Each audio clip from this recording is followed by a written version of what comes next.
Hello everyone, আমি সাজনিন রোজ তোমাদের সঙ্গে আছি। তো আমি এখন আছি জাফলংয়ের জিরো পয়েন্টে।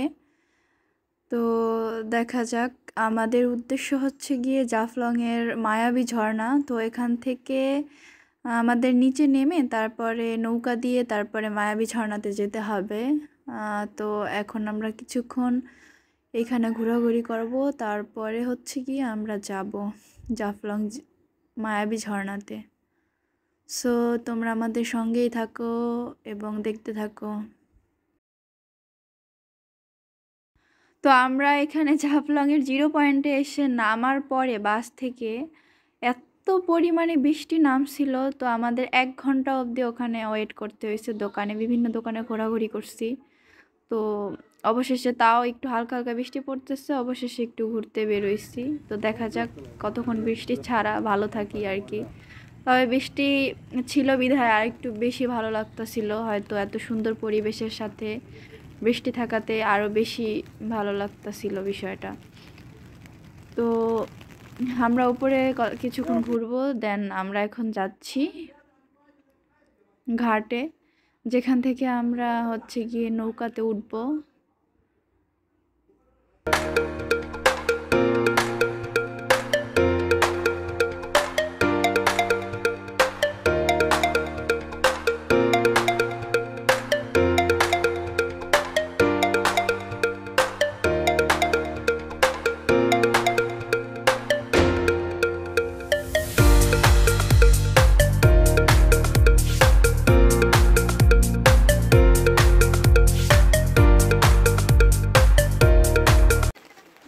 তো আর কি, আবার বৃষ্টি শুরু হয়ে গেল। তো বৃষ্টির ভিতর দিয়ে সিঁড়ি দিয়ে নামা বিষয়টা খুব রিস্ক ছিল। দূরে শুধু মেঘ আর মেঘ, হ্যাঁ, পাহাড় আর মেঘ। সামনে যেই পাহাড়গুলো দেখা যায় দূরে, ওইগুলো হচ্ছে গিয়ে ইন্ডিয়ার ভিতরে। তো আমরা নৌকা নিছিলাম যেইটা, ওটাতে ছাদও ছিল না। হয়তো আজকে ভিজতে হবে, কারণ ছাতাতে তো আর বৃষ্টি মানবে না। দেখি আজকে ঠিক কি হয়।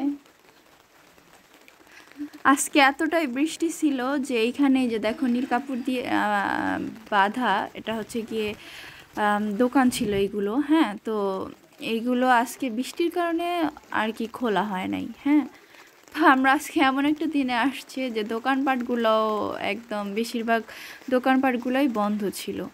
শুধু গিয়ে উপরের মার্কেট কয়েকটা দোকান খোলা ছিল, আর বেশি কোনো দোকান খোলা ছিল না। দেখা যাক আমরা যেখানে যাচ্ছি সেখানে যে কোনো দোকানপাট পাই কিনা, কারণ ঘোরার সাথে সাথে তো কেনাকাটাটাও করতে হয়, তাই না?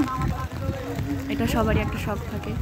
তো আমরা চলে আসলাম ঘাটে, এখন নৌকাতে উঠবো, কিন্তু মনে হচ্ছে প্রচুর পরিমাণে আবার বৃষ্টি নামবে।